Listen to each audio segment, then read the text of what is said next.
Welcome to the Warband, a World of Warcraft podcast. My name is Swaglock, and with me today, not only do we have your favorite host, Chicken, we also have two guests with us on the podcast. One of these guests has been a long-time mod for this channel, and he was also on the last roundtable discussion we did. His name's Bruniik. Bruniik, what is up? You've been here since the Fortnite days, converted to Warcraft. How are you doing? I'm doing all right. How are you guys? Doing well. And our second guest today that we're really excited to have back on the podcast as well. One of your favorites when he was here it was maybe just a couple months ago, if even. The VibingGorilla. Yo, Gorilla, what's up? What up? What's going on? How you guys doing? Been doing well. By the way, Gorilla, you just had your big birthday live stream this past week, correct? How'd that go? Yeah, it was great. It was actually pretty awesome to be able to celebrate your birthday with your online friends, right? It totally makes sense. And, the live streaming allows you to do stuff like that. It is awesome. Super cool. It's super cool. Which, by the way, I just want to say, you went through your name change a little while back on Twitch, but I think it's fair. Dude, your streams are a vibe. Like, your streams are absolutely so fun. I appreciate it. Yeah, I mean, we had Instigator TV for 12 years, right? Mm-hmm. And then you get to the point where it's like, it's time for change. Change. It had a history to it, good and bad, and it's ups and it's downs. Yep. But I was like, you know what, for branding purposes and, getting partnerships and sponsorships, and with the name like Instigator TV, it's like their first impressions, right? Absolutely. I feel like VibingGorilla is more approachable, I feel, in a way, than Instigator TV. Like, what's he instigating? Is he trouble? Is he... Right, Yeah. I try to think of everything possible, right? Dude, but that's smart though, dude. That's like so smart, and I'm sure we'll talk about it again later. But I just started relaunching TikTok stuff today. I figured, you know what? I spend too much time overthinking it. I'm just gonna start posting and see what happens. So my return. I'm unretired. I'm unretired from TikTok today. There we go. We announced it here. Came out of retirement. Wow. But with that said, though, I know, Chicken, you've been away on a work trip, but you just got back, and I've seen you in WoW testing everything out. Has everybody kind of had a chance to play through 11.2? We've had 1 week of 11.2, and at this point, almost one whole week of the start of Season 3. Has everyone kind of had a chance to get in, test some things out? Oh, yeah. Yep. Yeah, I've been... I did the raid, I did some delves, I did the quest, storyline, all the world quests, all the side quests. Yeah. Totally makes good, sense. though. I've been enjoying it. Yeah. Bruniik, I think I've seen you slamming keys. I was trying to keep up for a minute, but I couldn't. Dude, I couldn't. Also, one of these seasons, we got to play opposing, specs, so I can actually, do keys with you again, right? Yeah, it's been a while. Last season, we both tanked. This season, we're both healing, but that happens. But how are your keys going? They're going pretty well. I've done up to an 8 so far. It's been pretty fun. That's awesome. All right, so what I want to do is we're just going to kind of take a look at, every aspect of this patch and the start of the season, kind of talk about it all, share our thoughts on it. If Patreon listeners are listening in right now, they can also kind of share their thoughts. And we got some questions at the end regarding this season that we can all take part in and enjoy answering. But if there are things that you are excited to talk about, just jump in, share. We don't have to be super linear in the conversation. So if you get a little distracted, your mind kind of wanders into another area of the ghosts of Koresh, feel free to take it wherever. But with that said, yeah. I actually want to talk about something real quick that I find really interesting, and we don't do this too often on the Warband podcast. And you heard Swag already mention it. I want to talk about our Patreon, baby. Hey, the only reason I bring this up is because I just listened to probably one of the best Patreon episodes that I think we will ever make as bonus content on the Warband's Patreon. And that was a very special episode of Swag and his new wife talking about her first experience on World of Warcraft. And I think it was a banger video. I think if you have the means to support us on Patreon, we'd really appreciate it. You get a ton of perks. You get bonus content. You heard us. We are live to the Patreons right now. You get to interact with us, and I think it is well worth the dineros to support us on Patreon. So if you have the means, we really appreciate it. It kind of helps us be able to release more content on other platforms. And yeah, that's my spiel.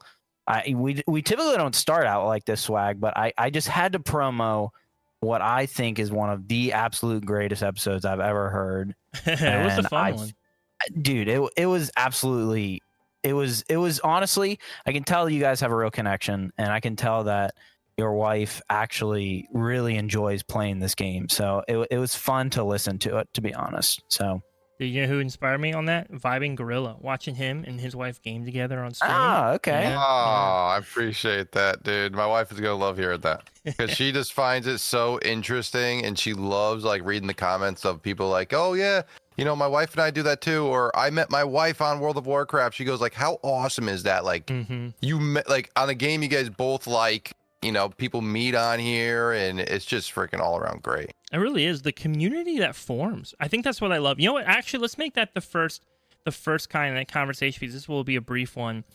But one thing I love about the start of a new season, especially this season feels extra hype for some reason. I don't know why. Usually season 3 is kind of like, it's the third season, we're kind of done. But right now, it does feel like there's a lot of momentum and a lot of excitement. Maybe part of it is because people also know they're about to announce midnight in a couple days, and so maybe there's just extra hype around altogether. But man, it just feels like our guild for Chicken, Bruniik, and I is just feeling like so alive right now. Like everybody's hanging out. Is everyone else kind of having that same experience in terms of like just engaging with other players, or am I just kind of in a little lucky bubble here? I agree with that actually. My guild has been popping off. We've been having full raid groups, which has been pretty good. Usually we would have to like pug a couple people, but everything's been active. I've been trying to fix up the G Bank, trying to use everything. That's awesome. Bring back the old WoW, right? How people used to always use all the in-game stuff. Dude, you mentioned like not having to pug this week, bro. We had eight benched players this week for raid. Oh my gosh, which felt terrible in the sense of like I hate having to say, hey man, we don't have room to fit everybody. And I know, give it a couple weeks and those numbers dip down pretty hard, right? The first few weeks of a new season are always extra hype, and then people start to slack off and not show up to raid. But man, it did also feel really nice to show up and be like, well, we got like a full 30-person group. Everybody's hanging out in VC. The bench players weren't obligated to hang out in VC. We didn't ask them to. In fact, we even told them like, hey, look, like we'll give you a heads up if we need you ahead of time. We don't want to make you have to set this time aside like and just sit around. But they even wanted to just hang out. They just hung out because it's just fun to be in the conversation, to enjoy like everybody getting together. It really like WoW ultimately is, I think, a social game more than anything else. Well, yes. It's an MMO, right? So like people can treat it in so many different types of ways, right? I mean, it's your world, right? You're literally just, that's your character. Do whatever you want to do in it. But there's no being extremely bad at the game. Yeah. You literally do professions. My wife isn't big into like the whole like Mythic Plus stuff, and she likes doing the professions and loading the G Bank and keeping it organized and doing stuff like that. And I feel like for those people who are trying to get their significant others to play World of Warcraft, maybe you're approaching it the wrong way, right? Yeah. Know what your significant other likes and involve them into that. If they're big Pokemon fans, okay, get them into pet battling first. And then maybe they're like, okay, how do I get this pet battle? Or how do I get this pet? Well, maybe you have to do this dungeon. And like, okay, maybe because I want that pet, I'll do that dungeon now. And they maybe like it. Yep. Stuff like that, There's so many different ways of looking at it. You know what my winning conversation was? I showed her a preview of player housing. No, exactly. Yeah. Exactly. And when that comes out, it's going to be insane because it's going to literally change, I think, World of Warcraft for the better and bringing a lot more newer players. Almost kind of like maybe the Sims type of community who likes to, or the, all those like little cozy games that people like to play. But WoW offers all of that, right? Which is the coolest thing. Like, right. It doesn't matter. It doesn't matter what you like doing. This game just brings so many people together to build relationships and community and like overcome challenges. I think one of the things I love about our raid team as our guild is so many of our raiders could care less about Mythic Plus. Really, like, don't have it. They're not even like huge like raid enthusiasts, but they love that every season they get to hang out with everybody. That even if normally they're off doing delves or farming or whatever, that when raid starts, they at least get a couple months where everybody's hanging out together. And that's awesome. Right. No, absolutely. And I was just telling this to my raid the other day, and I was like, because I want to get into like men's softball or like a basketball league or something like that. I'm like, if you really think about it, I was like, you know, every Friday or Thursday night when we raid, that's like our softball games, you know? If you treat it that way, it's like everybody's meeting up on the same day, certain time, and if you did it outside of the game, you would feel obligated that you have to go. Yeah. You know? That's how I explain to my IRL friends, right? Like when I'm talking to people in real life, I'm like, oh yeah, Wednesday, Thursday nights, I play this game with my friends. We raid together. Think of it like a basketball team or like a softball league or something. Right. Where this is it's a seasonal thing that we do and we love doing it. We get together. It's social, but it's fun. It's challenging. We all show up having kind of practiced a little bit that week, kind of spend some time preparing, whatever it takes, right? You know, it really is a lot of fun. Chicken, what were you about to say? No, I was just agreeing with you. Yeah, I mean, it's. What I was going to say is, oh no, I forgot now because I didn't mean to interrupt you. It's like, dude, I interrupted you, dude. My bad. You're all That's good. okay. No, I think people. I mean, this used to be a meme. I feel like at the beginning of the podcast when we used to say, "It is World of Warcraft is an MMO." Like we used to just make that joke all the time because people forget. I think a lot of people forget that there's just a lot of people that play this game, and to be honest, it surprises me every month. I feel like there's just the magnitude of this game is a lot bigger than I think people realize, and it's just crazy. Yeah. So moving on, I want to know kind of impressions of, let's say, patch 11.2 first, right? Before we look at season 3. Patch 11.2, we go to Koresh. So not even talking about the story yet, not talking about any of that, not talking about characters, just the zone design. How's everybody feeling? Like, what are your initial thoughts? Tazavesh is back as the city. You kind of have this sandy, voidy kind of zone, rocky setup. What are your thoughts? I love it. It's kind of neat. Yeah. I love it as well. When the wife and I first entered into here, we were like, wow, like, it's like the biodomes and stuff. I think it's such a cool idea to do like stuff like that. Mm-hmm. I'm a big fan of like Teneris and like the Zolfrak area. It kind of gave me those vibes as well. Oh, with absolutely. the deserty sandy area. I missed oh gosh, I can't believe I'm forgetting the name of it right now. And I feel so bad forgetting the name, but in Outlands, the zone to the far north where we first kind of like really heavily encountered the ethereal. What's that place called again? Netherstorm? Yeah, Netherstorm, right? And one thing I love, because BC was when I really started to get into the game. I didn't level very far in BC because I was mostly playing trial accounts, but there's a short bit at the end of BC where I played on a private server. It was like the only time in my life I ever played a private server Blizzard. I was a child. I didn't have money. I'm sorry. I do apologize. But I remember, though, on the private server, I would just fly around all the time because you were just max level and you could just get whatever gear you want. It was stupid. It was a really dumb private server. It was not fun. But I would go and hang out in those biodomes in the Netherstorm all the time because they were just so cool to me. Like, I thought I didn't know what the story was behind them, what the lore was behind them, because I didn't quest them. I would just go and look at them and be like, this is the coolest thing. So now, like 20 years later, I'm actually like going through and seeing this story through to the end now. Like, hey, why were they building these biodomes? Why did this start? What happened? And now we're kind of seeing the end of that. Like, oh, the Netherstorm biodomes was using technology they already created to revive Koresh, now trying to revive Draenor a little bit. And so they're repurposing the technology. I like that. Another thing I liked about the zone a lot. Well, two things. One, Tazavesh coming back made me very happy. I thought Tazavesh was such a cool zone. I remember in Shadowlands, constantly being like, yo, why is Tazavesh a dungeon and Oribos our like major city? Like Oribos was, I hate to say, Oribos was such a boring city. Oribos was so bad. It was so lame. It was. So you know how many times I ran in a circle in that place? Oh, so many. That's all I ever did. 1,000. Yep. I just circled that thing all day long. But then, right? But then you go from like Oribos to Tazavesh, and you're doing this dungeon, and you're like, yo, why wasn't this the city? Like there was no reason this couldn't have just been the city that we were taking part in. But whatever, it is what it is.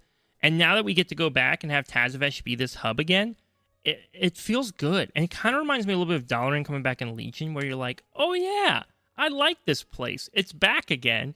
I get to explore it and see what's going on. The third thing I really liked in the zone for me is seeing, I'm guessing it's the like destroyed Koresh in the background, right? It looks like it's like a planet like blown apart or something sitting in the background. I'm not 100% sure.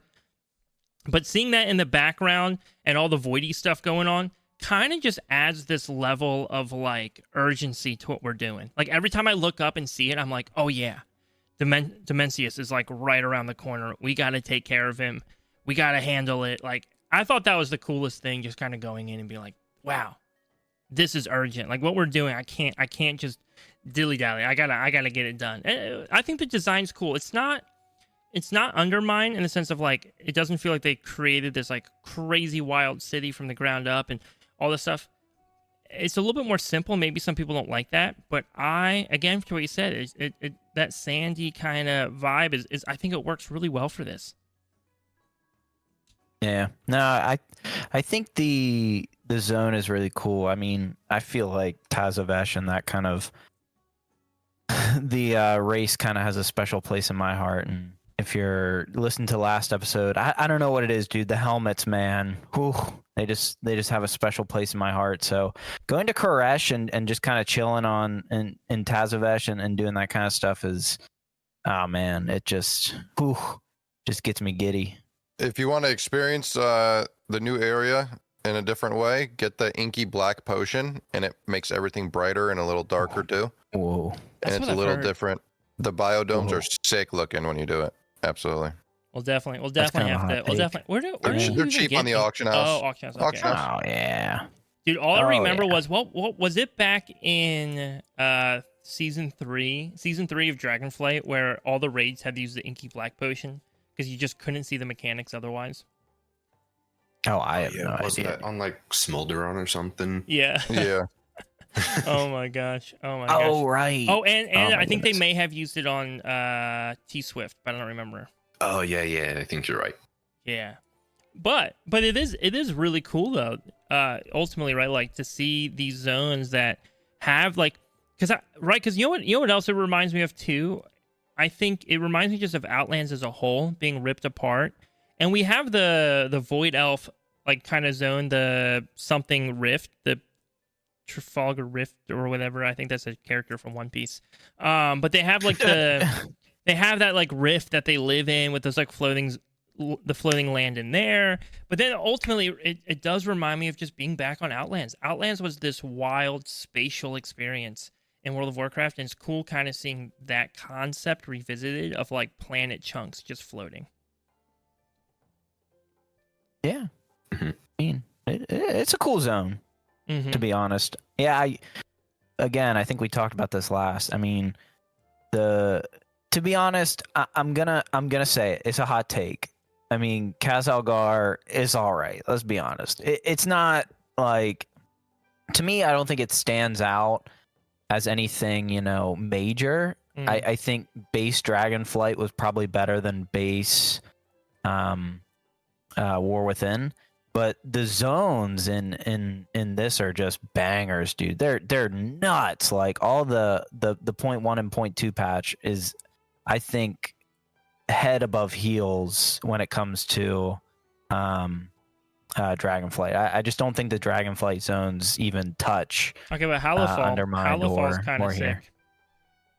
Yeah, Halifall's okay, but Yo, whatever happened with that, by the way? I just realized we're at the end of the expansion, and we still really don't have any clue what the heck the giant crystal thing is doing. Just changes colors. Change the colors. Yeah, kind of. I think the current lore now for it is that it's like a fragment of the world soul, like whatever that means. It's like a physical fragment of the world soul, and maybe like a blood type of way or something, kind of like Azerite was.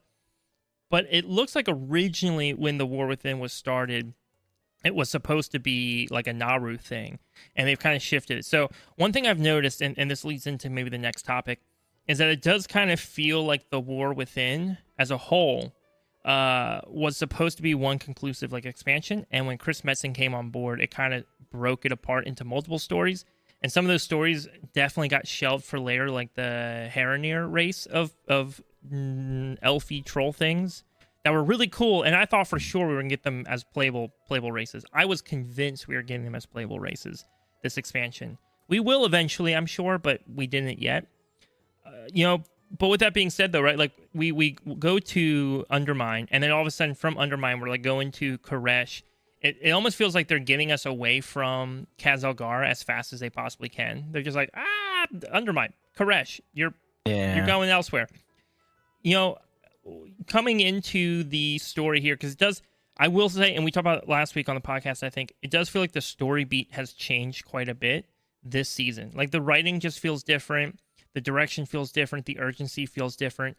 It feels like there's a lot more going on in terms of like relational conversations. We're actually getting things fleshed out. It didn't really feel like we were getting a whole lot fleshed out in the past couple patches. So, what was everyone's kind of experience in going through the storyline of Ghosts of Koresh, or just like the quests in general? Yeah, the quests in general weren't too bad. I mean, we took our time to go through it. I try to take my time to go through it. Do I remember everything all the time? No. But the one thing I did notice is a lot of wasted Valor Stones. Yes. Oh yeah. I wish earlier on they allowed us to like maybe use them or transfer them into gold or I don't know something. Well, because we got to keep the Valor Stones from last season, correct? Yes. And yeah. Okay. Just want to make sure I did see that correctly. And so I think I went into this season with like 1950 or something. Like I had like pretty much a full stack of Valor Stones. So I go in and there's nothing to spend them on like day one, right? Like I don't have like gear or anything just to dump tons of Valor Stones on. And so I will say it does feel weird having gone from like week one constantly having to turn down Valor Stones on quests to then like week two not having any Valor Stones available when I need them. I mean, I do have some, right. But I don't have what I had before, right? But I don't know if the answer is to say, okay, Blizzard, you know what? Don't let us keep our Valor Stones from before, because it's funny. It's because I think ultimately I ended up with more Valor Stones this season because I could keep them, but it feels crappy turning Valor Stones down. So I almost wish there was a way that like maybe we see the Valor Stone cap go up each season, right? So at the start of the season, it starts out at like 1,500 and then 2,000 and then 2,500. And that way, then at least what you're getting in the quest chain feels good, even if you came in with a cap. Yeah, I agree. But you are right though. That was an odd marker. I'm trying to think of anything else regarding kind of like the opening questing. Phase diving. How's phase diving feel right now? What? I mean, I went to try to get the mount and stuff. Yeah. But I mean, it was freaking tough. Oh yeah. That mount is a lot of work because you have to get all the weapons, right, or whatever, or items or something. Yeah, Chicken. There's a mount you can get. So if you do phase diving, when you like kill things or whatever, once your cloak is a certain level, you have a chance at like getting loot. And if you get each piece of loot, then you get there's like phase lost like weapons or things. Yeah, so like the first week you could only get the orbs, but I think I don't know if you can do it yet, but you're able to kill mobs and get like they're just transmogs. Yeah. And you have to get like I forgot the amount of them, maybe like like 27 like 20, something. Yeah. And you unlock a mount to phase dive with. Yeah. Interesting. It is pretty cool. You get mount when you're in the phase diving, but you do get a little increased speed. I did know that. Yeah, I mean, phase diving is kind of a meme, right? I mean, it's okay. Here's my thing. What I've seen is people don't like phase diving. A lot of people I talk to are like, phase diving is kind of lame. It's pointless. Like, force me to go phase dive, and then I can't mount up once I'm phase dived. What I have found, though, a few things. One, although I feel like recently I mounted up while phase diving, and I don't think I got a mount for it. I just mounted up, and I had a mount under me. So they might have changed. Once you get your Reshi reps to rank 4, you can mount while phase diving. Okay, so, and it's so easy to get your Reshi wraps up, right? So really you had like a week and a half, if even, right? Like a week and a half of like no mount, and then you have a mount. But what I also found with phase diving was that all the platforms to go to phase dive are always like really close to where the quests are. So you're not really like, there's not a whole lot of like travel you have to do. The other thing I love, and this is why I kind of love phase diving, maybe I'm using it differently than other people are, but when I have to travel like a distance in Koresh, I will literally open up my map, look at the phase dive locations, because you can just teleport between the phase dive platforms. What? Yep. Yeah. So I literally will just like look at my map. It's just fast travel. Like, Yeah, I didn't know that. Yeah, so that's really convenient. Ironically, you go slower while you're phase diving, but you can also just fast travel around the map. So you kind of have both. Mm-hmm. All right. I didn't even know that was a thing. Yeah. Now here's the juicy question I think everybody's been waiting for. Everybody wants to hear us talk about dungeons. How did it feel having an M0 week? Nerf Gambit. Nerf Gambit. Dude, I actually haven't gone into Gambit yet. I'm saving that. Unless I just have been having, the groups were just a little silly. I don't know. I believe it. But Gambit is insane. Maybe I'll have to go and try. I've just been running my own key mostly. So like for whatever reason, I have not gotten any Tazavesh keys. And so I have like a bunch of 9s and then just nothing for either Tazavesh. Oh. It's weird. Interesting. Yeah, I don't know why. Whatever. I mean, the problem is then I'm going to get like a 10 Tazavesh key in my bag. I'm just going to look at it and be like, I don't want to start there. Don't give me that. give me like a 4. Give me a 5. I just want to walk through it and learn it. How's the Ecodome feel for everybody? I like Ecodome. Yeah, I like Ecodome. I'm very like neutral to it. Big polls. You got to do really big poll in the beginning because a lot of percent comes from like that first area. Yeah. I'm like neutral to it. I think I haven't really run it with groups too much. Bruniik, have you been running like with a pretty consistent group each time or no? I've mostly been pugging. Okay. I've ran a few with Harv. Yeah. But other than that, it's mostly pugging so far. Yeah, that's what I've been pretty much entirely pugging, maybe pulling like a couple guildies in every once in a while, but mostly pugging. Gorilla, you've been running though with like groups, correct? For the most part, yeah. We're trying to get like a little like steady group together that we book out like a day. Yeah. To just push keys and stuff, and because I'm trying to get at least high up there on the boomy standings. Oh yeah. Dude, just for a self goal. Just for a self goal, I was gonna try to get 3K on every druid spec, but chat decided to do just try to get as high on boomy as you can. That can be fun though. That can be really fun. I don't know if I've ever seen you play different druid spec besides boomy. Yeah, I tried when the wife like heals. She doesn't like to have like randoms, so I'll be the one tanking, so we go at her own pace and stuff. Yeah, that completely makes sense. I know with Shay learning dungeons, she's only done follower dungeons so far. She likes them. Mm-hmm. She really enjoys them, but having to like keep up with like a whole nother player who like will only communicate through insults, right? Isn't the most that's fair. Isn't the most enjoyable.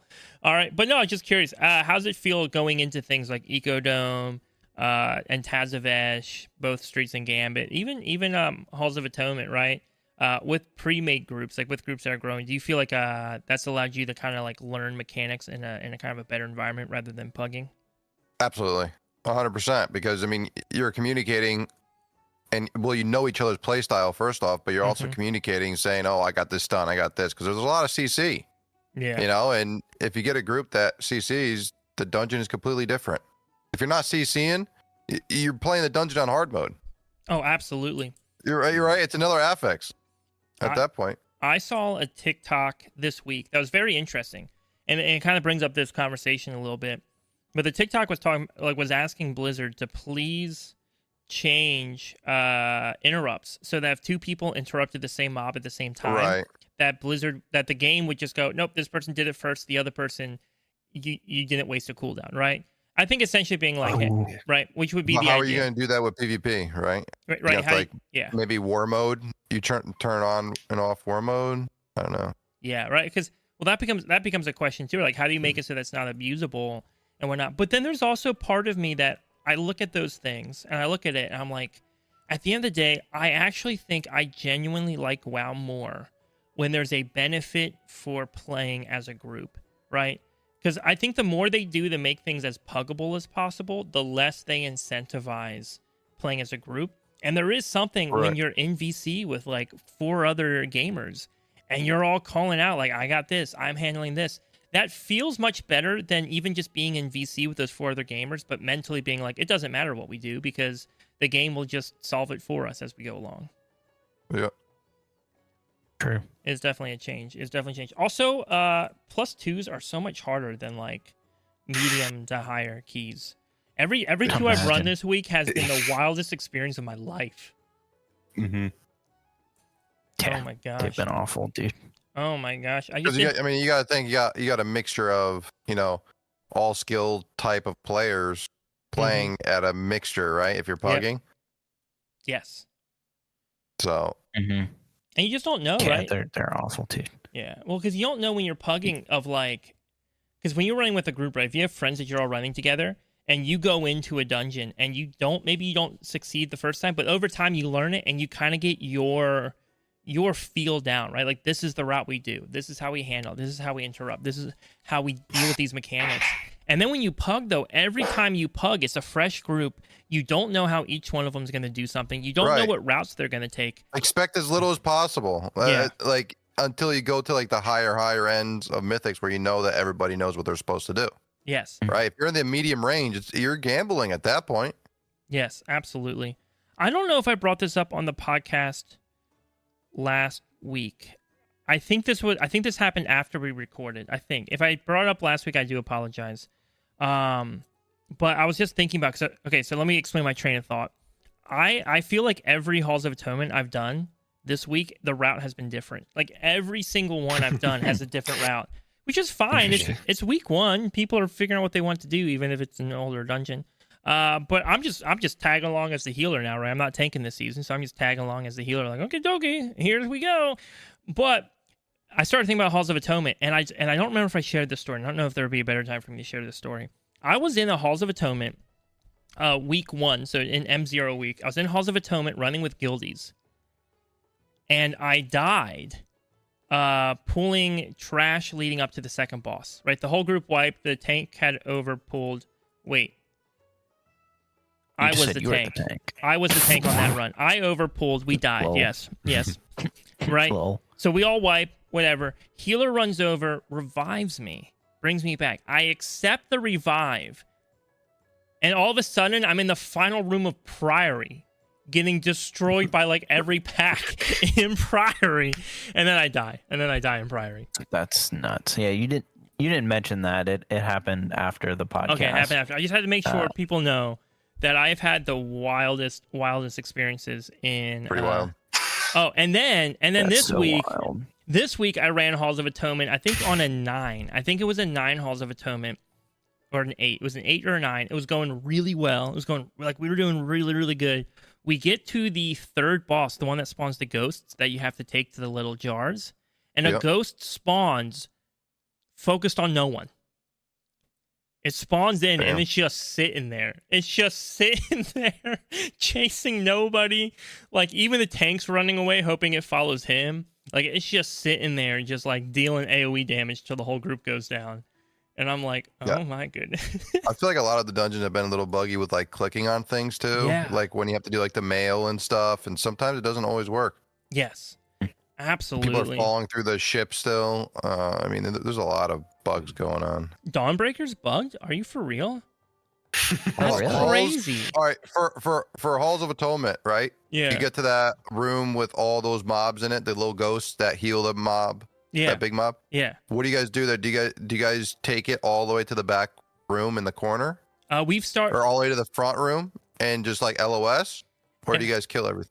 If I'm tanking this season, what I prefer my groups to do so far, I found, is we'll actually run him to the back because he doesn't. I think he only heals 30% now. He used to heal 100%. Right, and just DPS through it. DPS through it, yeah.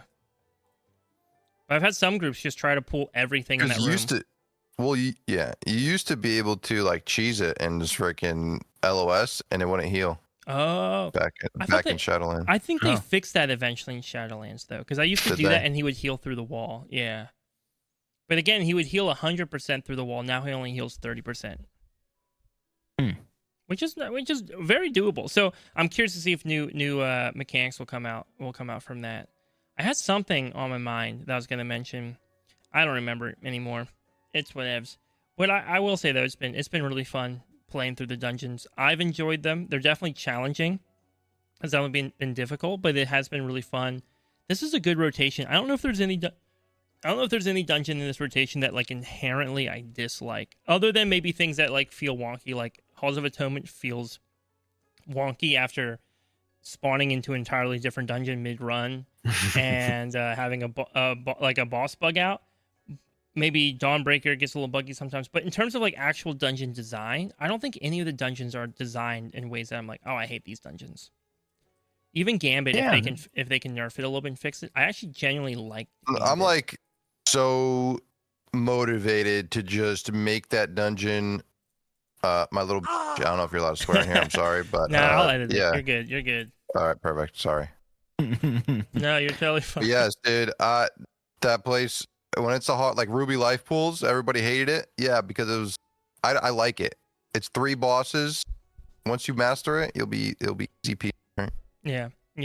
I'm gonna edit that with Zalatath saying my champion. There you go. That is literally perfect. Dude, how'd everybody feel about that, by the way? Running around, have you guys all seen the final cinematic from the raid? No, but to be honest, you know me, I don't really care. He doesn't care. Bruniik, Gorilla, you guys good if I spoil? Yeah, go ahead. Yeah, you're good. Yeah. Perfect. So sorry, we're talking about now. I'm all over the place. How'd you guys feel about the super obvious? Everyone saw it coming. Wow, Zalatath betrayed us at the end of the raid. Oh, did she actually? Yeah. Oh, what a jerk. See, I'm at the point right now where gave the Raps and Zalatath combined them, right? Yeah. And I think and then the raid opens up. And that's it. Okay, yeah. You've been spoiled now.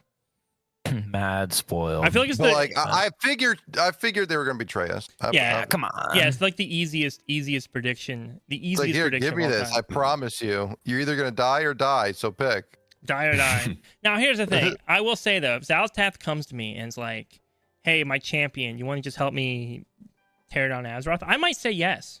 Because listen, Illyria and Locust Walker, they weren't half as nice to me. I just want someone to be nice.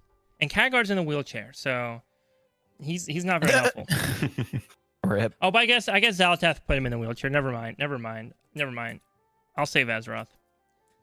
But that does kind of bring us back to the raid, right? Because we've all kind of been raid. Gorilla, are you going into heroic right off the bat, or did you guys start normal? We're on the last boss on normal. Okay, so that's where we are as a guild. I think we had 2 nights. Wednesday, Thursday. We got pretty far in. And we made it to Demencius, but we didn't get Demencius down. Bruniik, I think you guys got pretty close at the end. I had to dip a little early at the end of raid. Yeah, we got about halfway through, I think. That's not bad. That feels like a good fight. I think the fourth fight is harder. The hardest one. Which one's that one again? It was the one after the Tetris one, I think. Was that the one with the Void guy? The Tetris one was fun. I really enjoyed that one. The Demon Hunters, right? No. The one before that. The king. I'm trying to King click on the Salazar? raid. Let's see, 1, 2. Was it arrays there? Forge Weaver? Was it the Forge Weaver? Okay, that was a fun one. Yeah. I'm trying to remember. I think we one-shot most bosses on normal. Or do we one shot? I don't know. I don't remember. One of them was tough. Like 2, I think, that we did like in 2 polls or something. Yeah. There weren't a whole lot. I'm gonna be honest though. I'm healing this season. I don't even cognitively remember most of the fights besides me just trying not to stand in something while keeping people alive. Like outside of that, I don't remember much. Like going from being a tank where all I have to do is taunt swap every minute. You know, life is different. The healer life is a little bit more stressful during raid. Yeah, I've noticed the same thing now that I'm healing. I'm paying attention to precisely where I'm standing, making sure I'm not in anything, and then looking at my raid frames the entire time. Yeah, I'm pretty much just playing the raid frames game. I'm playing the raid frames game and watching my feet the whole time. I'm just like not standing something, keeping people alive. That's all. Yep. Don't die and heal. Don't die and heal. Oh my gosh. Dude, okay, that's true. Yeah. No tank for you. How does that feel? How does it feel not tanking in raid for once in the last expansion and a half? Okay, here's the honest truth. The honest truth is I love tanking, but it is nice having a shift. It is nice having a shift going back to healing. I was really nervous. Going to this raid that I was gonna be like bottom healer, that like I wasn't gonna be able to keep up. I just have like it's not like it's something I've been keeping up with. What I will say though is I did out heal Bruniik on quite a few fights at raid, so that was my goal. I achieved it. Now with that said, if you look at the parses, technically his eye level parse was always much higher than mine, but you know what? Should have played a better raid healer class, I guess. I don't know what to tell you.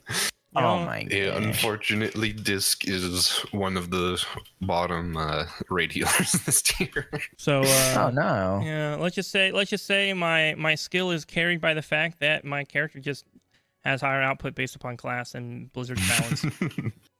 Oh my goodness. But it's been fun. I've genuinely enjoyed it. I'll probably do some tanking, not on my DK because DKs are doo-doo now. I'll probably do some tanking on my monk later.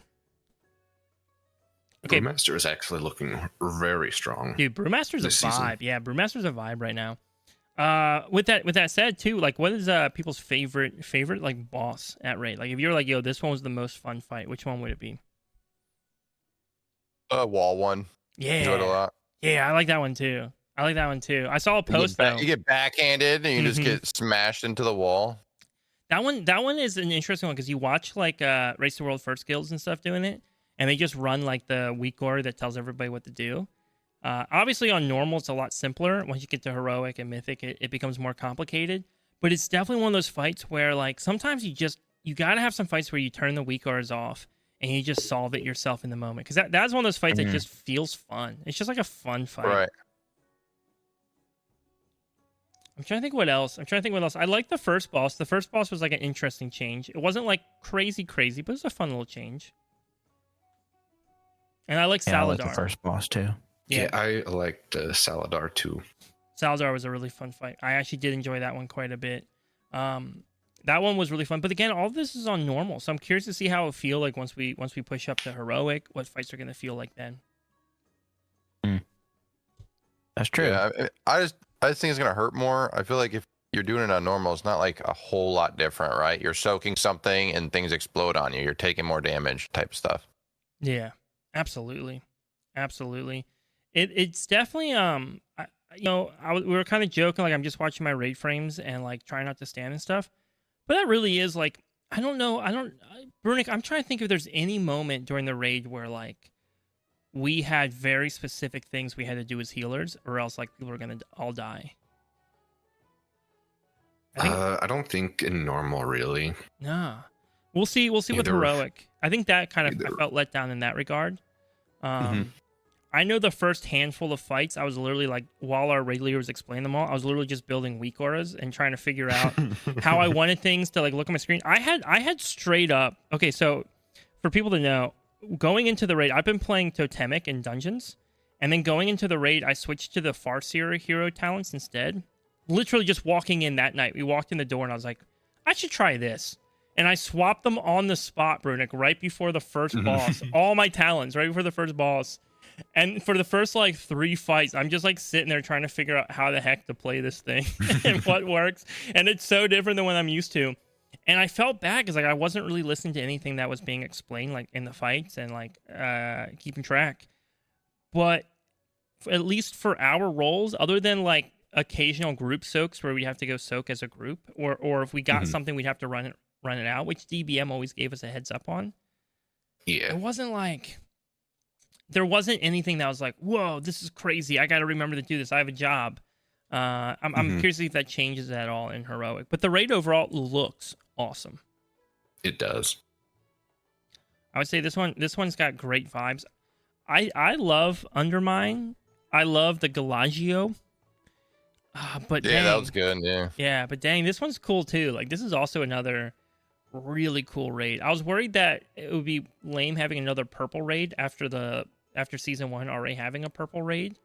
After we had red raids for every freaking every raid in Dragonflight was just fire. Every Dragonflight raid was fire. Not fire and like, wow, that's awesome, but fire and like literally it was on fire. Like there were flames and lava. But, yeah, it's definitely a good pace. Yeah. Overall, I just want to know, right? Because we've talked about questing, we've talked about a little bit maybe story, visuals. We talked about dungeons. Has anyone done delves? I have. The new delve is actually pretty crazy. Yeah, it is pretty good. You have heard good things. Yeah. So in the beginning, when it first released, we were doing the delves like probably in 5 minutes, not even. Wow. Oh, jeez. It was wild because you would hop on a dragon with like two or more people, and you just complete it so quick. You go down, kill boss, and then That is actually crazy. Is that still like the case, or did they change it? No, they switch it every. What was it? I don't know. They switch it every so often. Yeah, I don't know the duration, but yeah, I think they're pretty good. I mean, I ran a bunch because I was on work travel, and for some reason the hotel Wi-Fi was like garbage, and which isn't typically the case. I've stayed at this place many times, and it's typically never this bad. But I kept dropping in and out, so I was like, I can't run dungeons like this. So I was just like, I'll just run some delves. And yeah, the new ones definitely felt good. The old ones, feel how they do because they're delves. Yeah. But yeah, I mean, we'll see. I've seen a lot of people really like the delves boss fight. I did not get a chance to do it, but I think everyone's really like hype about it. Everyone really likes it. But I've not had a chance to do it yet, so we'll see. That makes sense. I got Kaveza down on the question mark difficulty, so the lowest one. Okay. It was fun. Yeah. It doesn't seem like... Well, see, I never did the other ones like super quick either, but I mean, the fact that people are doing it on double question mark and like enjoying it is like, seems to be almost like a good thing.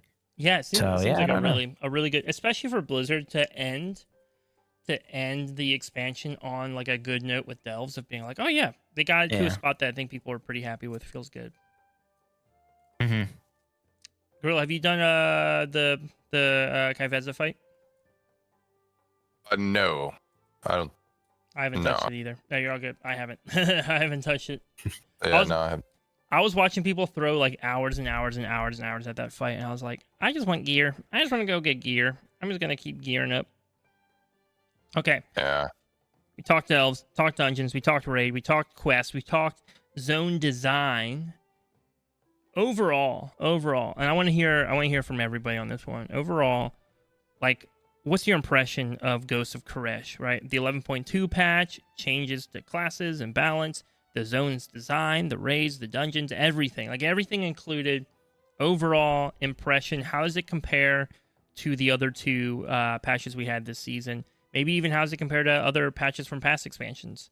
Obviously, it's first impression. We won't know how it overall feels until it's done, but at least right now, how does it feel? I think it's great. It's a good I would say change of pace in a way. There's a lot of new things to do. Revisiting different zones. But altogether, I think it's pretty good. Good. What about you, Bruniik? What do you think? I'd probably say that this season so far is looking like it's going to be my favorite one from this expansion. Which is I really like the zone. The raid is very cool. I love this dungeon pool. Yeah. Still just having so much fun this season so far. All right, Chick, I know you've probably had the least amount of time of anybody in there being on work, travel, and whatnot. But initial impression, how was this season? I mean, it's okay. You know, there's always gotta be the one guy, right? I don't want to. I don't want to do this because it's I'm a little upset with the M plus pool is what it is. I think they picked a good set of dungeons. There's not really any change to the dungeon mechanics itself. So that kind of is its own thing. I was kind of hoping to see maybe something a little different. We had a big tuning from M plus season 1 into M plus season 2. And a lot of people will say they feel like Mythic Dungeons are in a good spot, and I'm not saying they're not. I was just kind of hoping they might do something a little different. It kind of just feels like we're going in and doing the same dungeons from a mix of season 1 and season 2 with just Tazavesh involved. So, again, it'll probably change. What was that? I'm sorry. Do you like the waystones?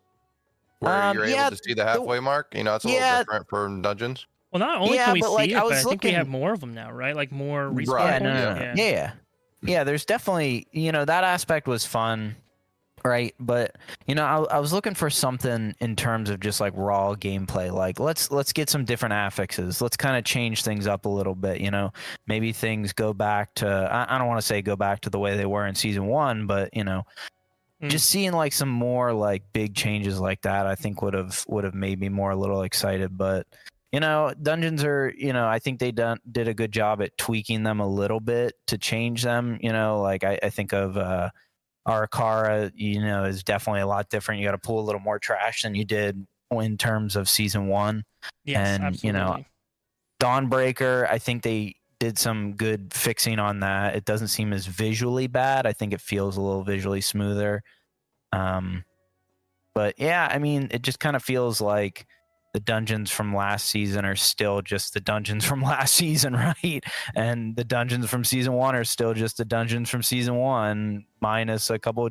I don't want to knock Blizzard, right? I mean, they did a lot, but I was kind of hoping they can't for some change the dungeons, though, right? No, I don't think they from like can. Season 1, I mean, they could maybe change the route, is what you're saying, like the percentage route, maybe. Yeah, I mean that's not a bad change, but like I don't know. And this is just probably me going on a tangent that probably doesn't need to happen, but I was just kind of hoping for something a little different, right? Yeah. That makes sense, right? So it doesn't feel like you're just playing the same thing over and over. I think what's also interesting... Well, sorry, I'm interrupting a little bit. I think what's interesting, Chickens, for you, most of your dungeon experience has been in the realm of like every season is a new pool of dungeons. Oh, yeah. Right. Oh yeah, dude, I wouldn't have survived Shadowlands. There's no way. I would have been done. Right. I would have been done after season 1. Like I would have not played after season 1. Right. And Shadowlands, BFA, Legion, obviously we're both even worse culprits than Shadowlands was when it comes to that. And so it's interesting because I think it's easy for me to just like look at it and be like, well, you know what? I'm happy it's at least rotating. Yeah. I'm happy there's at least something. But it is true too, to the point of like, well, how do we keep it good? But also it's hard because like how do you not upset people, right? Like how do you encourage that? Yeah. Like for example, they made some changes to Priory to incentivize people to go right instead of left. So they did make that change, but instead it just kind of made going left harder. You mean the opposite? Yeah. But it made going left harder, but still not worth it to go right. So people are still just going left, but now it's more difficult. So there are some changes there. I know they made some minor changes. But again, the changes they're making aren't probably the changes you're hoping for. Like more pool count in Arakara. I think a couple dungeons have higher pool count, it feels to me. Not just our car. I feel like some other ones also felt like I needed a lot more pull. I could be wrong on that though. But even like looking at Halls of Atonement and having a lot more dispels have to go out in Halls of Atonement. I was actually getting frustrated, dude. Dispels this season are stupid. Or even soothing. Yeah. You know, especially in halls with all those. Yeah. I was yeah. Well, because you're a druid, so that's why you can get all the invites to halls this year. Dude, but even halls, like the number of times I'd like walk into a fight and I have to like dispel 3 people. And I'm like, I have one dispel, guys. You're getting what you get. You know, it is definitely interesting that they are making changes, but I don't know if they're changes that are particularly exciting changes or just changes that make the dungeons feel more modern that ultimately prevent you from pulling bigger. Is kind of part of I think what they're trying to do. But I do think they are making changes, but I see what you mean, right? That was something I think that the old seasonal affix was good at, where the seasonal affix would make that dungeon feel different in some way. Like you just route it differently or do something different. Yeah. But how much can you ask for different? Like you're probably not asking to have like a whole new boss made or like replace all the bosses or put all the trash in different spots. But is there something small that can be done that makes the dungeon feel different? But also, you have to be careful, because what if they make the dungeon different, but it's just worse than it used to be? And then all the people who are like, I love Halls of Atonement. Halls of Atonement is my favorite dungeon in the world. They now walk in and they're like, this isn't Halls of Atonement. Yeah. Yeah, see, you know, they do have to have a good balance. And I think that's the hard part, right? Where how can they make it different without making it feel like it's a totally new dungeon, right? Yeah. And I think one way they can do it is obviously pool count being different. I'm not necessarily for that change because I think it almost makes it feel like worse in a way. Like you're like, oh, like I remember my route for Arakara, like I'm not, you know, I'm just gonna run it, right? And then you run it and then you're like, wait, what's going on with the percent counter? Like what's like this feels bad, right? I mean, you get used to it after a while, but kind of maybe encouraging different routes, you know, how do they do that, right? Maybe adding more, you know, soothes and stuff to make you have to go a different route, making one route more optimal, you know, things like that. You know, I don't know. I respect that. Yeah, just making it a little harder just to make it more than one way of going, because everybody's just going to follow that one good way, obviously. And there should be multiple ways of going. Right. Like the priory one is kind of nice, right? Like I'm pretty sure the majority of people went right, like all the time. Like when you get into high end groups, I think, or either way, right? Making one more favorable over the other last season. Hey, can we switch that? Can we make one a little harder? That way people are kind of forced to go to the other one. And that makes it feel a little bit better, right? But I think the answer too is to make one harder and the other easier, right? Yeah. And I think what they just did was made one harder. And then you're like, wait a second, Blizzard, we didn't like going this way for a reason. You didn't make it any better to go this way. You just made it less worse than that way. Mm-hmm. Yeah, it's, to be honest, I think it's not an easy task. You know, whatever they do, someone's going to hate it. Whatever they do, someone's going to like it. But how do they do it well enough that someone isn't upset about it at the end of the day? Like, I think you probably want to cater towards the people that, like the people that aren't me, right? I think you want your people that are like, that's exactly what they do, because they know you're going to be playing the game still, right? And they're trying to cater to new players. Right? Yeah, they want to bring money in. Yep. Yeah, 100%. It's kind of me being like a little more nitpicky, if you will, of like, this is kind of the same dungeon pool, but I mean, I'll still play it and I'll still get, you know, KSH, and then I'll probably quit. But, you know, that's kind of how the game works, right? You kind of go through what you want to do for a while, and then you might, you know, not log on every day. You know, you're logging on every other day. But yeah, I was just kind of hoping for a little more. Overall, I think, you know, back to the original question, I think the zone itself is awesome. I think I haven't done the raid, and that's kind of a, you know, a sour point on my end. I don't know if I'll ever get into the raid anytime soon. We'll see. But, you know, and to be honest, I haven't even really seen anything of the raid. So hopefully, from what you guys say, it seems pretty cool, and what a lot of other people are saying. But yeah, overall, I think it has potential, but I'm a little nervous, and maybe we'll talk about some of the stuff that the weekly updates that we talk about. We'll get into those, and if we have time. But yeah, some of that stuff kind of scares me that we're kind of going down the same path again as season 2. But yeah. Well, I know we're seeing, because you mentioned like weekly update stuff, right? So did they announce that Dinars are coming back for? Yes, I believe so. Yep. Yeah, Dinars are coming back. Mm-hmm. Okay, so here's my hot take. I didn't even use mine last tier because I kept telling myself I was gonna unlock the 3K IO for so I could get myth track trinkets and stuff from raid, or from dungeons. Never used it. With that said, I know this is a little bit of a hot take. I think they did it the right way last time, and I'm hoping it's similar again this time. In the sense of it's not just like, hey guys, here's a free piece of loot just for the sake of a free piece of loot. But it's like, hey, you've proven that you're doing content at this level, but you haven't had great luck at getting these pieces. Here's like a little extra incentive. Right. Yeah, having it more so as a bad luck protection than just free loot. Yeah. To me, that feels better. I would potentially, and I think this would feel better, but I could be wrong. I would have potentially done the same for the hero tier as well, and had that locked away. Because otherwise what happens is it's just kind of like, it made Mythic feel like the one exception, which maybe it is, and that's totally fine. But then it kind of made everybody just go like, well, why can't I have that? But I think if they did the same thing, I'd be content with it. Even if something doesn't benefit me directly, doesn't mean it's a bad system. Mm-hmm. Interesting. Yeah. The main reason I think people are upset was just because it's not how they used to work in previous seasons. Yeah. But and so they were just upset because it is worse than then. But I agree that it is a more balanced system now, and we also only ever had them in we only ever had them in like a season 4 type thing, where season 4s were weird, where the raid itself was on like a 3-week rotation. So even if you were trying to farm something, you couldn't farm it, right? Like you had to have dinars in order to like even basically get gear from the raid. So it is fascinating though. It is a fascinating thing. So that's happening. We know Legion Remix got some big news this week. How's everybody feeling about Legion Remix?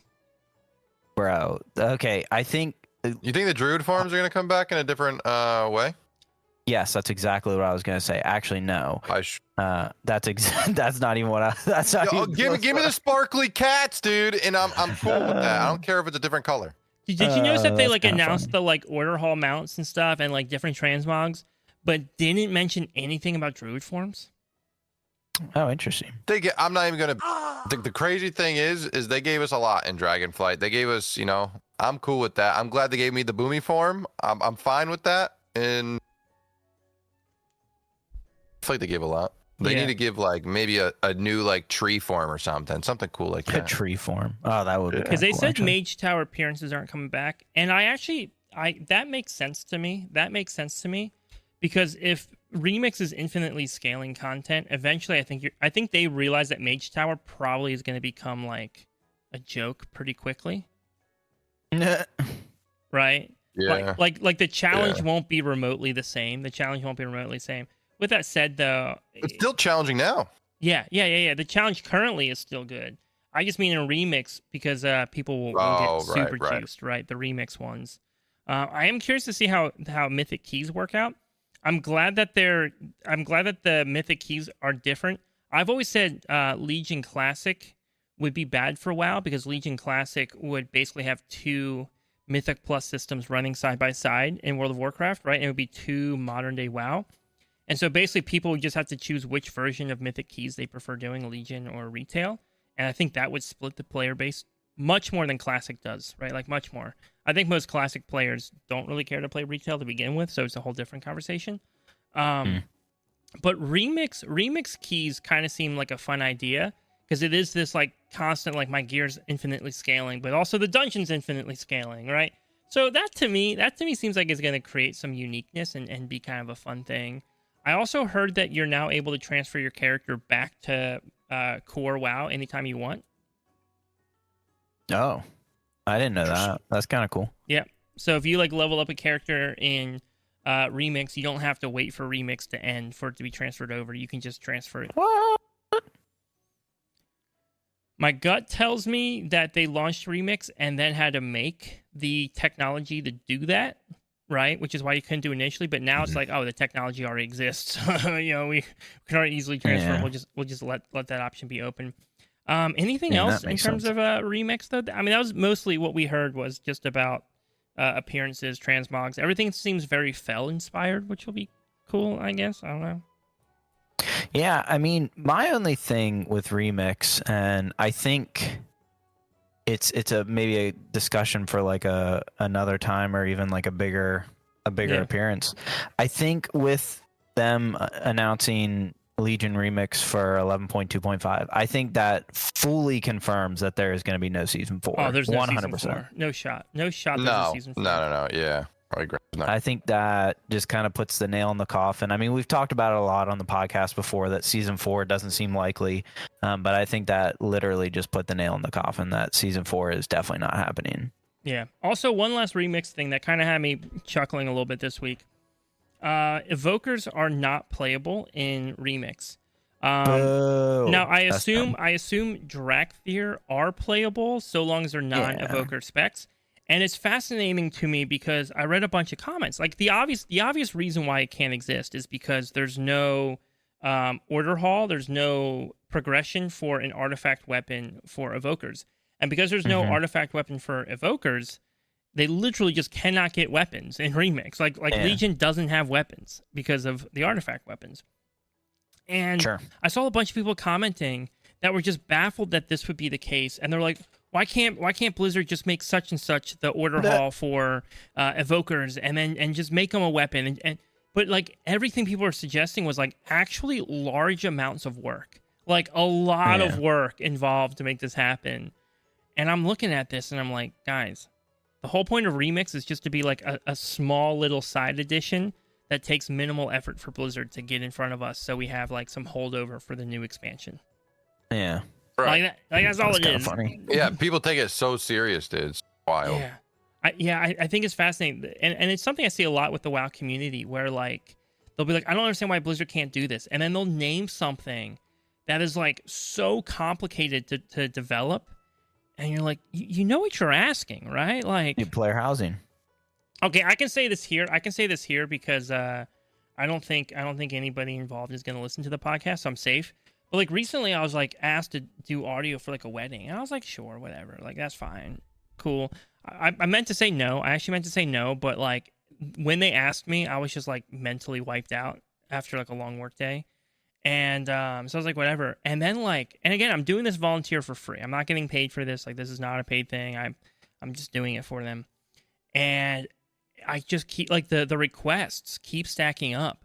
And I'm like about to hit the point where I have to be like, hey guys, I don't think you realize how much you're asking me to do now. Like it's actually starting to get crazy. And I think sometimes it happens with WoW players, where it's just kind of like the number of things that they ask Blizzard. And I get it. We all pay like a subscription, and so it's got to be a lot of money that they're raking in constantly. But dude, sometimes it's just fascinating. I'm like, guys, they're not going to be developing an entire order hall, quest chains, stories, weapons, new talent trees, right? Because the evoker would need an entirely new talent tree just developed for Legion. They're not doing all of that just for Remix. Although I guess Demon Hunters that'd were. Be a lot. Wait, did we use mob talent trees, or no? We used Dragonflight talent trees in Remix, didn't we? In Remix, yeah. Okay, never mind. The talent tree one. Take that point away. I was wrong. All right. With that said, though, we're going to make a little bit of a shift. Actually, before we shift, anybody here watching Gamescom this week? Nope. Really? I'm going to it. No, just kidding. I mean, I'll probably maybe watch it. I mean, maybe, I don't know. I'll watch it at work. They got a lot of cool events going on. Actually, low key, the newest WoW content creator, Disguised Toast, is going to be there. Wait, what? When did he get into WoW? Yeah, actually, yeah. What? I don't know, dude. Disguised Toast is trying to find his new new content outlet because he's at Pokemon Worlds right now too. So I don't know, man. Maybe he's gonna be the new just do whatever. No, I think it's because we need Gorilla to be invited to the next one. That'd be awesome. That would be kind of cool. Mm-hmm. The last thing I was invited to was the anniversary party for Warcraft, and that was amazing. Dude, that's actually kind of Dude, Chicken cool. and I almost went. We kept talking about it, and we're like, oh, it can't be that cool. It's just a random thing in Boston. Rip. We should have gone. I knew we should have gone, Chicken. Oh, yeah, that would be kind of cool. Mm-hmm. Yeah, I got this T-Mog piece for my character. People are like always asking me how I got it. Yeah. Next one. Next 30-year anniversary we'll go. Yeah. Hey, but I think with the release of player housing, I think you'll see a lot of content creators kind of flocking to it just because it is that kind of aspect of the game that people have asked for so long that maybe people that used to play World of Warcraft back in like the Burning Crusade days and like the early WoW, will kind of flock back to the game. And I think that's what's going to happen. So, dude, I think player housing will have huge implications for content. Just in terms of like anytime you have a game that allows for creative ideas to flourish, you just see content creators blow up who are just like literally just like, oh, here's how I designed this room, right? And it's like, oh, he used this piece like this and this piece like that and did this. Yeah. You're gonna see some crazy stuff of people who are like, here's how I made my player housing look exactly like a $5,000 a month apartment in New York City. Yeah. And you're like, okay, awesome. Half a bed, half a room. It's a half room apartment in New York. You gotta figure out how to hide your dog. Never mind. That was a terrible meme. Hide your dog. Hide your kids. Hide your wife. Nah, you don't even get the meme. Never mind. I'm probably giving a different meme. Mine's the 2006. This is a swag Minecraft meme. Oh my goodness! Yeah. I'm retired from Minecraft now. I'm retired. Anyways, you'll never find my dog. Speaking of finding things, I think everybody is always on the hunt for a new guild, right? Your guild's just not good. It's terrible. It's trash. It's garbage. You're in VibingGorilla's guild? No. You don't want to be in his guild. You want to be in my guild. No, I'm kidding. Actually, he probably has an amazing guild, and you should probably join it. Go ahead. Yeah, absolutely. No, yeah. Hell yeah, dude. I just be vibing, man. Promote all you want. If you guys want to go over there, you go over there. But for real, if you are currently on the look for a guild, if you want to get plugged in with the community, I always just want to let you know that our guild, Mine and Chicken's Guild, Astra, is one that we're proud of. It's a guild that we love being a part of. We don't lead the guild. It's not necessarily the guild that either of us run directly, but it's a guild we're a part of, and it's just so encouraging. It's a non-toxic environment. We're always creating opportunities for players to try out content, whether it's trying out Mythic Dungeons for the first time in a safe space, it's trying out raiding and learning how boss mechanics work and being encouraged as you do things and not insulted when you mess something up, or having people that you can talk about mountain farming with or show off transmogs, or just have community in general, right? Like, you don't even have to be doing the content together, but just to have friends to talk to about the game that you love.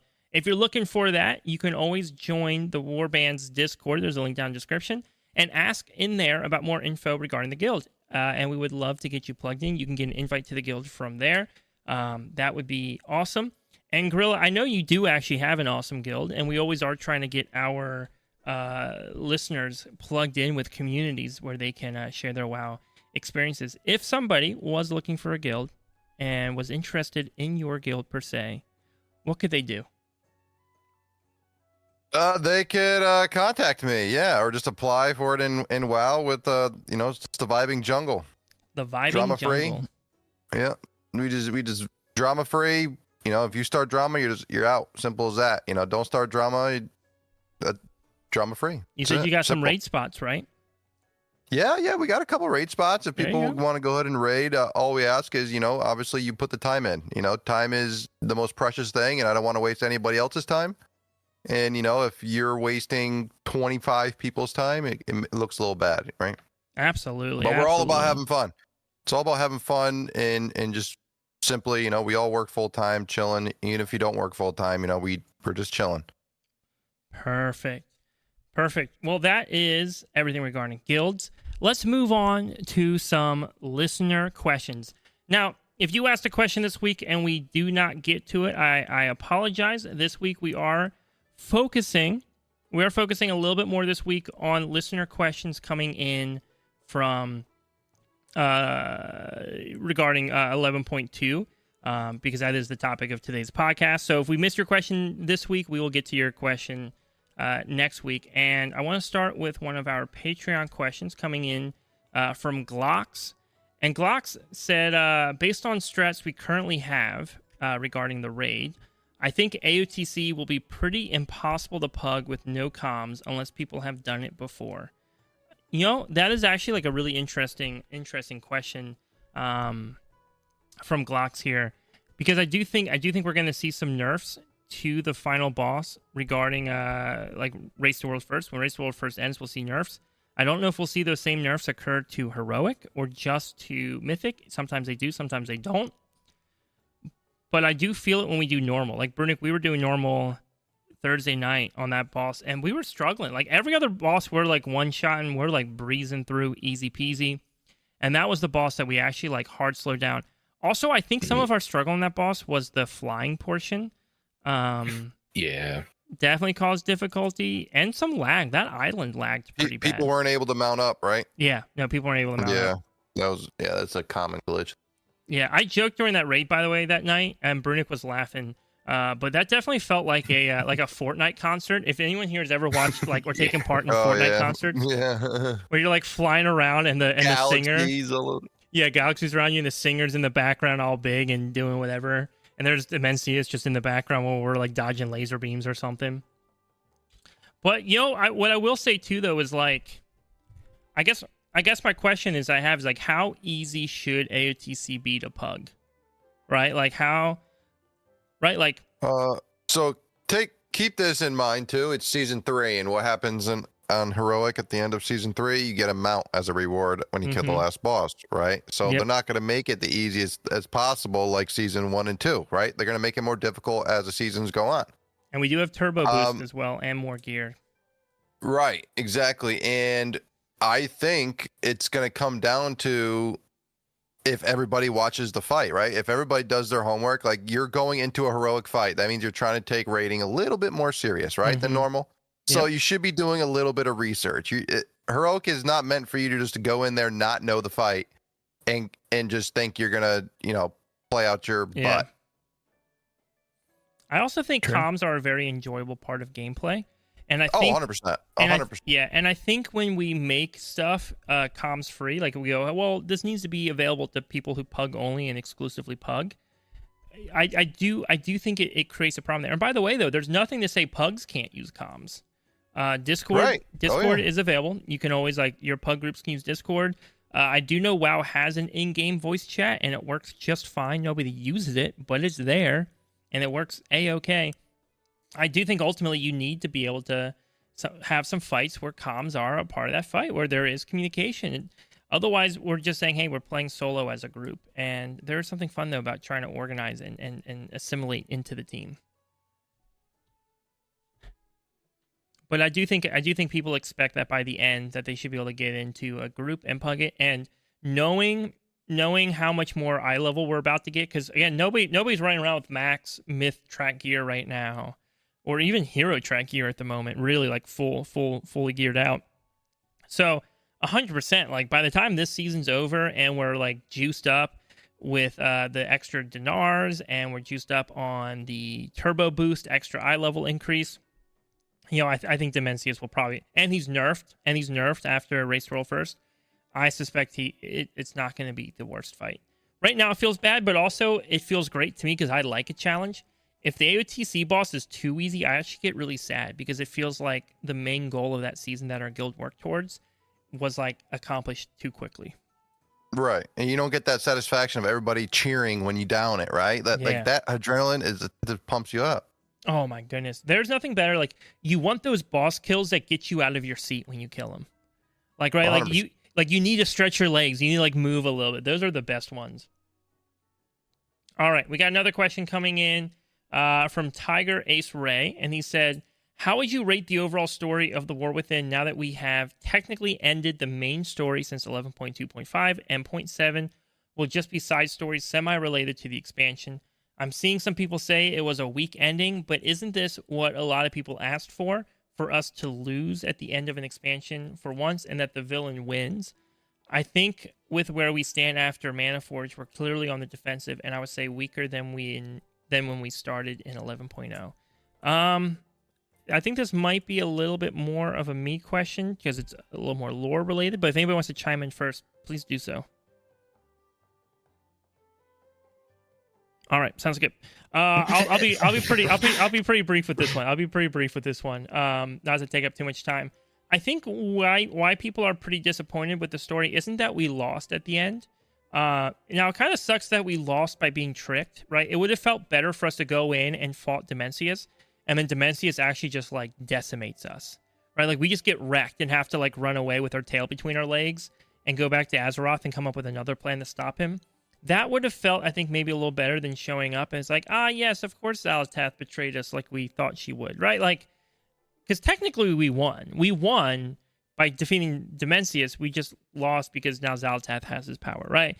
So that kind of was whatever. But at the end of the day, like, that's fine. That's okay. I think the real lose everybody's hoping for is the lose in Midnight, right? Like that we lose at the end of Midnight and have to like recover hard in the last Titan. But I think why people are really disappointed, why it feels lackluster, at least to me it feels lackluster, is we, at the end of Dragonflight, Xal'atath is scary because she has the Dark Heart, right? So Xal'atath gets the Dark Heart. It's a really powerful artifact. She's going to do stuff with it. And then at the end of the War Within, we're scared because Xal'atath has the Dark Heart. Now, technically, Dimensius is in it, but whatever, right? You could literally cut out all of the War Within, and we'd be in the exact same spot. The whole expansion could have never existed, and we'd be in the exact same spot. Right? We ended Dragonflight with Xal'atath getting the Dark Heart, and we ended the War Within with Xal'atath getting the Dark Heart. That to me is the one like it's like a filler in anime. Bruniik will know what I'm talking about here, where like you'll often hear people talk about how they skip filler in anime shows. I'll use Naruto as an example because they do a lot of filler arcs. Where you look at it, I remember watching Naruto with my wife when we were dating, and I was like, "Yeah, we're gonna skip this," and she's like, "Oh, but then I won't know what happened." I'm like, "No, how filler works in an anime is they're gonna go off, they're gonna go to a village, they're gonna do a bunch of stuff in the village, but no character is actually gonna have real growth in that village, and by the time the arc is done, they actually end up back wherever we left off before the arc started. So when you start the next episode after the arc, if we skip it, nobody will ever even know anything happened." They'll never reference again. It'll never show up. Now, obviously, it's not that extreme. It's not that extreme, but it like does kind of feel that way, right? Like, you know, Anduin hasn't really done a whole lot, right? Like, I think he got his light back, kind of, maybe. So maybe there was that, but we didn't really even know his light was missing until we got here. Illyria's still chasing Xal'atath, right? So like there wasn't, I mean, Khadgar's in a wheelchair, so I guess that's the major change we got. And I think that's why it feels lackluster, is because it's just like, oh, we ended in the exact same spot that like we started in. And I think people were hoping for something different. With that said, though, I do love that they're building up Xal'atath to be this villain that we're actually scared of, but also like intrigued by. Like having a whole patch where we're running around as her quote unquote champion. Obviously she's saying it kind of as a joke, but we're running around doing stuff alongside her, doing quests with her. It adds a level of familiarity to a villain that I don't think we've had in a long time. All right. With that said, though, we got another question coming in from Niku. And he said, I'm in a newish guild. We got together 2 to 3 weeks before the start of Season 3, and we're working with the goal in mind to be an AOTC guild, maybe even a cutting-edge guild. We have 6 people so far. What are some of the obstacles you encountered in getting a solid raid team together, and what did you do to get past it? Ooh, great question.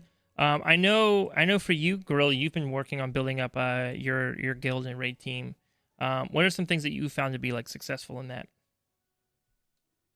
Just understand that, you know, drama is going to happen. It's all like how you deal with it, and just know that reflects on everything, right? On how they view you as a leader. You know, if you don't have good leadership skills, it may be a little difficult, but it's not saying you can't learn them. Yeah. Right. So, I mean, I would honestly just like, if you enjoy that vibe of the family, because essentially a guild is a little family, right? That depending on how they are running it, guilds are ran all different ways, but you are going to encounter people not liking each other. I mean, you can't help it, right? You're putting online people all together in a group. You're running a raid with 20 people. Of course, people are going to argue, but people got to be adults, right? Yep. At the end of the day, yes, you're going to have to kick some people out. You're going to have to, ask them to, listen, leave, on good terms. I'm not saying, just be like, hey, you're not being nice. I don't want to swear again. And yeah. So yeah, that's good. That's good. Because that is something to watch out for. I think that first time you have to deal with some of that drama, like raid team drama or guild drama, it's so easy to feel super discouraged of like, oh, dude, everything's falling apart. Honestly. Right, but see that's like in a positive way, right? Yeah. Where like you're weeding that out now. Now you don't got to, the person and how they are, right? Yep. If they have like a bad attitude, like I don't want to raid with someone who has a bad attitude. I'm trying to have a good night. I'm not trying to be miserable wiping over and over again, right? And not everybody has to feel like, not everybody has to fit in your guild, right? Like you don't have to have a space that everyone, that's what we say is like, we're like, oh, this is a space everyone can be part of. But sometimes it becomes very clear that people actually don't enjoy what you have there. And it's okay at that point not to, have to be mean about it, but just to like encourage them, be like, hey, look, clear, especially when they're complaining about something. If they're coming and be like, hey, look, this might not be like the right fit. Like you'd probably be happier. Like you would be happier if you were in another space. The other thing I would say too is I would make sure that your raid team itself is on target for what your goals are, right? And build that way. Obviously, build up the guild because you'll need a lot of support, a lot of backup. I wouldn't only pull members just exclusively from raiding, but I would find ways to promote your guild. In the past, and I think our guild still does, we have like an add-on that we track whoever doesn't have a guild currently, and we reach out. But our guild is much more of a social, casual guild in many regards, so that kind of works for us. If you're specifically looking to build a raid team, that might not always work as well. So being a part of different discords and groups that you can promote in. I know you're in our Discord, and you're more than welcome to bring it up in there and talk about it because we always have people looking for raid teams and for groups to be a part of. And so don't be afraid to do that. It's funny, though, because I'm thinking back on the drama question, and it's reminding me of some stuff, or the drama comment that you had made, Gorilla, of like, our raid team has been raiding since the season 2 of Shadowlands, and back then we were pushing normal. And now, granted, they started late. We started. I say we because I was there the first night that they raided, but I wasn't actually in the guild. But I was there the first night. We started late into the season, and we didn't even. I don't even know if we finished normal. Maybe we did finish normal, and we got a few bosses of heroic down. I don't remember. It's been so long. But it was rough. It was very rough. And it took a long time for us to get to the point that we're at now. But also our progress was intentionally slower because our guild was, again, more casual, social focused.